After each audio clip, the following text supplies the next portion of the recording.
अस्सलामुअलैकुम। आज मैं आपको बुक D2 जिसका चैप्टर नंबर 7 है डायरेक्ट एंड इनवर्स प्रोपोर्शन, उसकी एक्सरसाइज 7A का क्वेश्चन नंबर 1 कराऊंगी। आइए हम क्वेश्चन 1 रीड करते हैं। 108 identical books have a mass of 30 kg। हमें क्वेश्चन में 108 आइडेंटिकल बुक्स दी हुई हैं जिसका मास 30 kg है। हमें फाइंड क्या करना है? हमें फाइंड करना है नंबर 1 पार्ट में the mass of 150 such books.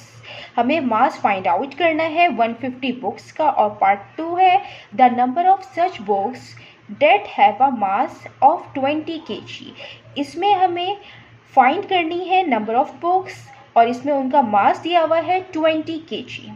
आइए अब हम पार्ट 1 करते हैं। इसका पार्ट 1 है find the mass of 150 such books. इसमें हमें 150 बुक्स देनी है और उनका हमें मास फाइंड आउट करना है। ये हम प्रोपोर्शन मेथड से करेंगे जिसमें हम रेशियो यूज़ करेंगे। बुक रेशियो मास। क्वेश्चन में हमें बुक्स दी हुई है 108, उनका मास है 30 kg। इसमें हमें पार्ट 1 में 150 बुक्स हैं और इसका मास फाइंड आउट करना है, इसलिए हम इसको सपोज कर लेते हैं इसके मास को कि वो x है, जो हमें अभी मालूम नहीं है, हमें इसको फाइंड करना है। इसमें आपको डायरेक्ट प्रोपोर्शन का पता होना चाहिए कि डायरेक्ट प्रोपोर्शन है क्या। डायरेक्ट प्रोपोर्शन वो होता है कि अगर हम एक क्वांटिटी बढ़ा रहे हैं तो दूसरी क्वांटिटी खुद ब खुद ही उसके साथ बढ़ती है। फॉर एग्जाम्पल जैसे 1 बुक है, उसकी कॉस्ट $3 है, तो 2 बुक है, उसकी कॉस्ट कितनी होगी? उसकी कॉस्ट $6 होगी। यानी कि बुक्स बढ़ रहे हैं तो उसकी कॉस्ट भी बढ़ रही है। इसलिए हम यहाँ पे डायरेक्ट प्रोपोर्शन ही करेंगे यूज़। डायरेक्ट प्रोपोर्शन में क्रॉस मल्टीप्लिकेशन कर लेते हैं हम। 108 into x 30 into 150।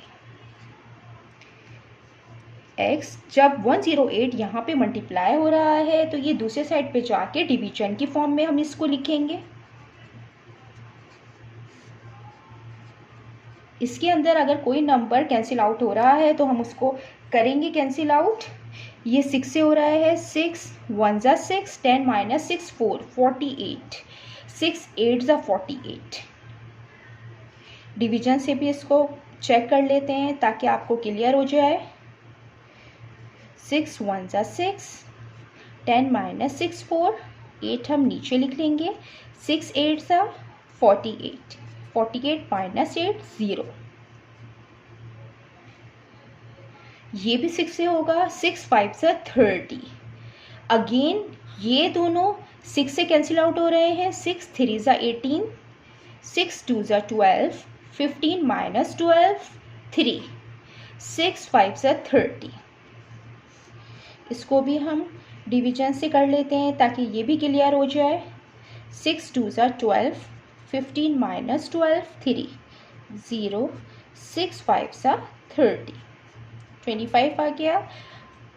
5 into 25 divided by 3। अब ये कैंसिल आउट नहीं हो रहा है, लिहाजा हम इसको मल्टीप्लाई करेंगे। 5 इंटू 25, 25 5 ज़ा 125 होता है, 5 5 ज़ा 25, 5 2 ज़ा 10, 10 प्लस 2 12, 125 डिवाइडेड बाय 3। इसको आप इस फॉर्म में भी लिख सकते हैं, मिक्स फ्रिक्शन की फॉर्म में।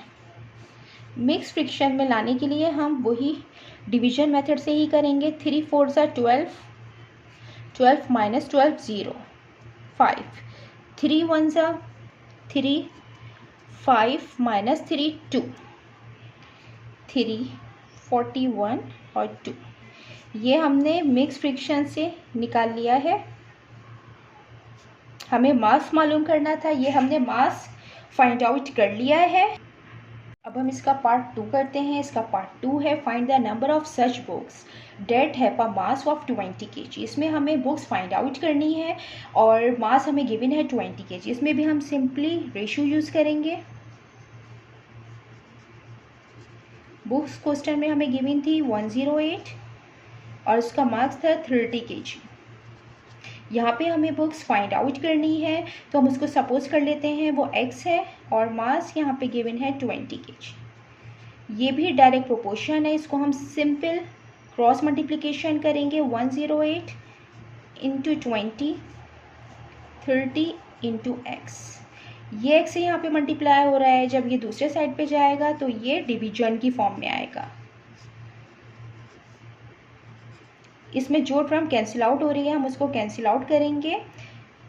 6 5 ज़ा 30, 6 1 ज़ा 6, 10 माइनस 6 4, 4 48, 6 8 ज़ा 48, 5। और ये मैं डिवीजन से भी आपको करके चेक करवा देती हूँ। 6 1 ज़ा 6, 10 माइनस 6 4 8, 6 9 6 8 ज़ा 48। अब ये मज़ीद कैंसिल आउट हो रहा है। 5 1 ज़ा 5, 5 4 ज़ा 20, 18 इंटू 4, x इक्वल 18 इंटू 4। हम इसको इस तरीके से लिख सकते हैं, x को यहाँ ले आया और 18 मल्टीप्लाई बाय 4 ये बचा।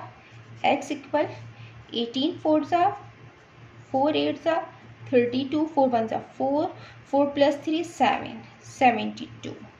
हमें यहाँ पे number of books find out करनी थी, तो ये नंबर ऑफ बुक्स हमने फाइंड कर ली हैं। नंबर ऑफ बुक्स क्या है? नंबर ऑफ बुक्स है। जितना मैंने एक्सप्लेन किया है, अगर इसमें कोई भी क्वेरी है तो आप कमेंट्स बॉक्स में लिखकर मुझसे पूछ सकते हैं। अल्लाह हाफिज़।